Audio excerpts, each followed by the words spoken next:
انہوں نے جسم کی قربانیاں دی، مال کی قربانیاں دی، اولاد کی قربانیاں دی، جائیداد کی قربانیاں دی، وطن کی قربانیاں دی، رشتوں کی قربانیاں دی. کیا نہیں کیا میرے مصطفیٰ کریم صلی اللہ علیہ وسلم کی محبت پانے کے لیے. ہر چیز کو انہوں نے ٹھکرایا ہے. حضرت صہیب رومی ایک صحابی ہیں جوان، اور مکہ مکرمہ میں ان کا حال یہ تھا اتنی مہنگی خوشبو لگاتے تھے کہ جس گلی سے گزرتے پوری گلی مہکتی تھی.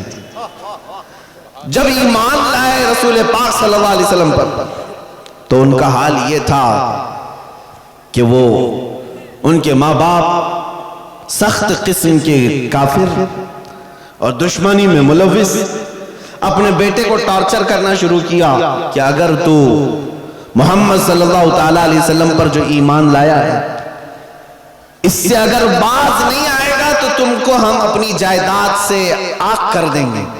یعنی باپ کہتا ہے میری جائیداد میں تیرا حصہ نہیں ہوگا. بیٹے نے کہا خوشی خوشی منظور ہے، پوری جائیداد آپ رکھ لو، مجھے میرے مصطفیٰ کی محبت کا چھوڑ دیا. یہاں تک کہ باپ نے کہا میرے گھر میں بھی تیرے لیے جگہ نہیں، تو نکل جا.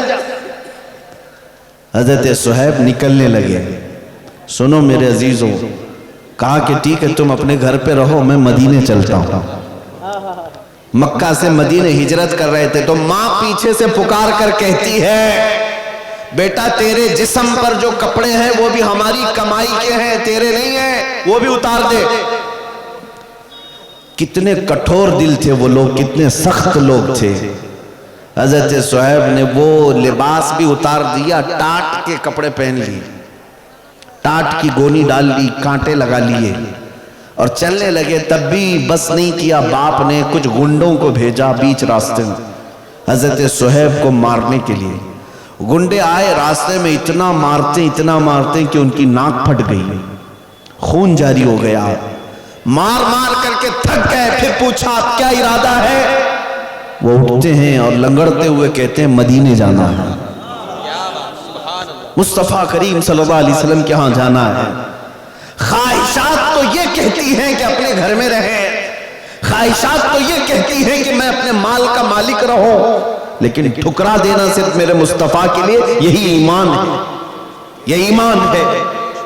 اور اتنے زخمی تھے، پیدل چل کر کے مدینے آئے. صحابہ کہتے ہیں جب وہ مدینے آ رہے تھے، شام کا وقت تھا، رسول پاک صلی اللہ علیہ وسلم مسجد نبوی سے باہر آ کر کھڑے ہیں جیسے کسی کا استقبال کرنے کے لیے کھڑے ہیں. صحابہ نے پوچھا یا رسول اللہ کوئی قبیلہ آ رہا ہے، کوئی وفد آ رہا ہے جس کا آپ انتظار کر رہے ہیں؟ نبی پاک صلی اللہ علیہ وسلم نے فرمایا نہیں، میرا ایک دیوانہ، میرا ایک محب میری محبت میں زخم کھا کر آ رہا ہے. تو صحابہ دیکھتے ہیں حضرت صہیب آ رہے تھے، زخمی حالت، گھٹنے پھوٹے ہوئے ہیں، ناک پھٹی ہوئی ہے، پورے جسم میں ٹاٹ کے کپڑے ہیں.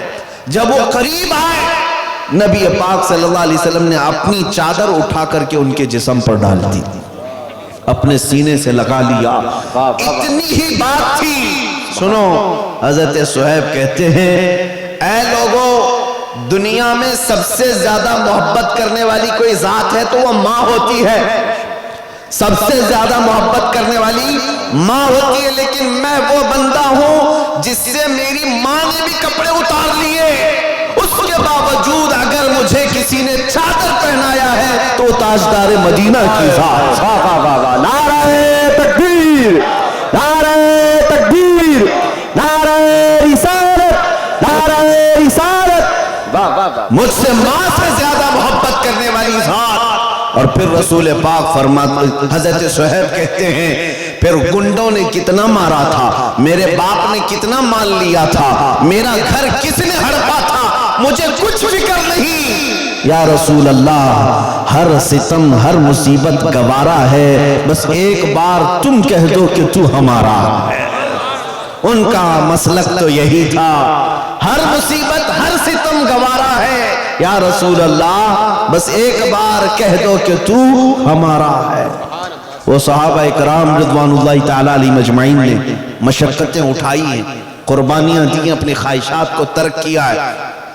آج نوجوانوں سے میں پوچھتا ہوں، ساری خواہشات کا بنڈل تو لے کر کے اپنے ساتھ بیٹھے ہوئے ہو اور پھر اگر صرف ہم یہاں بیٹھ کر کے نعرے رسالت کریں اور پھر حفظ ناموس رسالت کی بات کریں، یہ کیسے ہو سکتا ہے؟ یہ کیسے ہو سکتا ہے؟ یہ شہادت گہے الفت میں ہے قدم رکھنا۔ لوگ آسان سمجھتے ہیں مسلمان ہونا، یہاں قربانیاں ہیں، یہاں پر جگہ جگہ تمہاری آزمائشیں امتحانات ہیں۔ اے نوجوانوں، ہر چیز کے لیے تیار رہو، اس لیے کہ خدائے رب العالمین، خدائے عزیز و جبار نے اس روئے زمین کے سب سے اچھے دین پر تمہیں پیدا کیا۔ سب سے اچھا دین اسلام جس پر تمہیں اللہ نے پیدا کیا، اور اتنا ہی نہیں، سب سے محبوب رسول کی امت میں بنایا۔ ظاہر سی بات ہے، جب سب سے بڑی دولت تمہارے پاس ہے تو اتنا ہی کٹھن امتحان بھی ہوگا، ویسے ہی آزمائشیں بھی ہوں گی، اور سب سے زیادہ دشمن تمہارے ہی ہوں گے۔